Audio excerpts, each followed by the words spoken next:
ये जो है सैंपल पेपर 2026 का क्वेश्चन नंबर 26 है, जो कि 3 मार्क्स के लिए पूछा गया है। ठीक है, इसमें हमें क्या करना है, एंगल AOB का जो वैल्यू है वो 90 डिग्री प्रूव करना है। ठीक है, बहुत सिंपल सा है, बस डायग्राम थोड़ा कॉम्प्लिकेटेड किया गया है। इसको हम पहले डायग्राम को डिकोड करते हैं, उसके बाद हम इसको प्रूव करेंगे। ठीक है, डिकोड का मतलब क्या है, देखो सबसे पहली बात तो ये हमारा AC और AP क्या है, ये दोनों बराबर है। क्यों? क्योंकि अगर सेम पॉइंट से हम सर्कल पे टेंजेंट बनाते हैं तो वो टेंजेंट क्या होते हैं, बराबर होते हैं, सर्कल का थ्योरम है। राइट, तो मैं यहाँ पे लिखते जाता हूँ। मैं क्या करता हूँ, taking triangle AOC and triangle AOP। मैंने 2 ट्रायंगल ले लिया। अब इसमें क्या क्या हो रहा है, सबसे पहला देखो, वही AC is equals to AP, AC equals to AP हो गया। रीजन क्या बोलोगे, tangents from a common point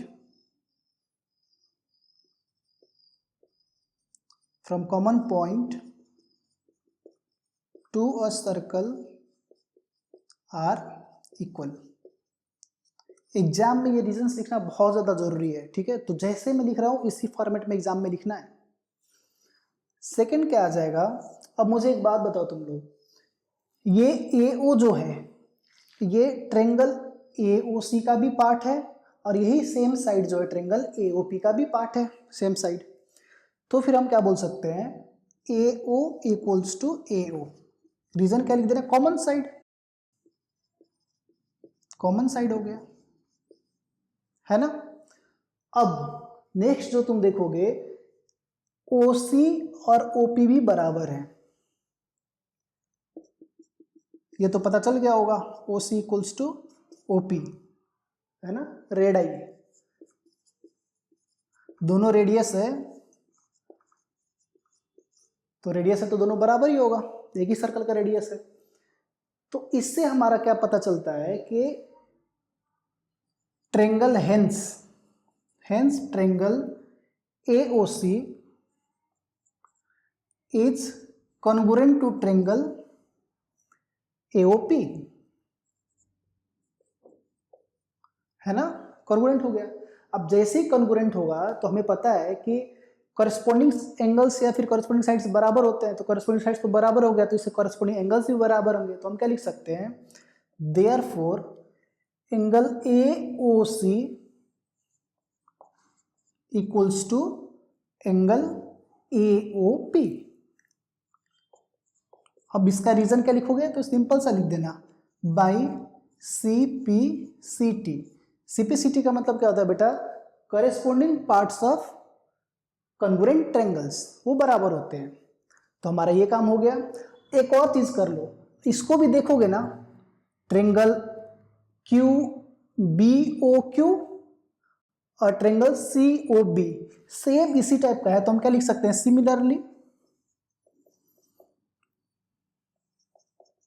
similarly triangle BOC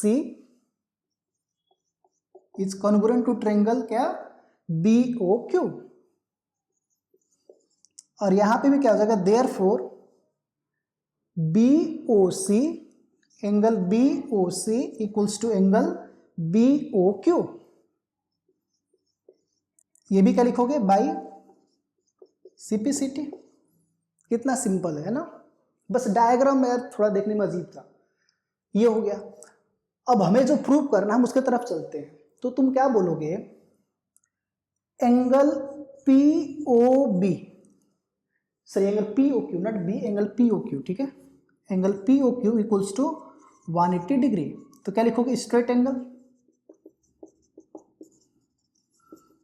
भाई स्ट्रेट एंगल है ना ये POQ, ये पूरा का पूरा क्या है, 180 डिग्री है। अब इस पी ओ क्यू को जो है हम क्या करने वाले हैं, जो इस एंगल का सम, इस एंगल का सम, इस एंगल का सम, इस एंगल का सम में तोड़ने वाले हैं। तो क्या लिख सकता हूं मैं, angle A O P, angle A O P plus angle A O C plus angle B O सी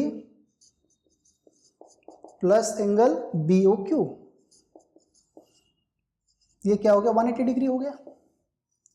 अब मुझे एक बात बताओ, यहाँ पे जो हमने इन दोनों को बराबर किया हुआ है, जो बराबर मिला है, उसका हम यूज करने वाले हैं। तो एओपी को मैं क्या लिख सकता हूँ, एओ सी लिख सकता हूँ, और ये ऑलरेडी एक एओ सी है, तो ये क्या हो जाएगा, angle A O C plus angle A O C plus angle B O C plus angle, और बी ओ क्यू को भी मैं क्या लिखने वाला हूँ, बी ओ सी ही लिख देता हूँ, angle B O C equals to 180 degree, क्योंकि ऑलरेडी हम उधर निकाल चुके हैं ना। तो अब यहाँ पे क्या हो जाएगा, 2 टाइम्स एंगल AOC हो गया प्लस 2 टाइम्स एंगल BOC हो गया इक्वल्स टू 180 डिग्री। अब यहाँ से देखो तो 2 कॉमन ले लोगे तो क्या मिलेगा, angle AOC plus angle BOC equals to 180 degree. तो यहाँ से 2 उधर जाके डिवाइड करेगा, तो angle AOC plus angle BOC equals to क्या मिलेगा, 180/2, जो कि हो गया 90 डिग्री। आ गया ना। तो यहाँ पे क्या हो गया ये। अब एक चीज बताओ, angle AOC plus angle BOC क्या है, angle AOC plus angle BOC, यही तो है एंगल AOB, है ना। तो ये क्या हो जाएगा, therefore angle AOB equals to 90 degree, है ना। तो यहाँ पे तुम हेंस प्रूव लिख सकते हो, राइट। और अगर चाहो तो यहाँ पे रीजन में लिख देना, इधर एक्चुअली यहाँ पे स्पेस नहीं है, तो रीजन में लिख सकते हो, since angle AOB is equals to angle AOC plus angle BOC, ये लिख देना, अच्छा रहेगा। तो इस तरीके से हमारा ये प्रूफ हो गया, राइट। अब इस पर्टिकुलर क्वेश्चन में ना बहुत सारे कॉन्सेप्ट इन्वॉल्व थे, तो अभी इन छोटी छोटी कॉन्सेप्ट से ऑब्जेक्टिव में क्वेश्चंस बनते हैं, तो ध्यान से इसको पढ़ना, समझना और नोट डाउन करके रखना। और कोई भी अगर डाउट हो तुम्हारा अभी भी तो पूछो मेरे से, और बाकी चैनल को सब्सक्राइब कर देना।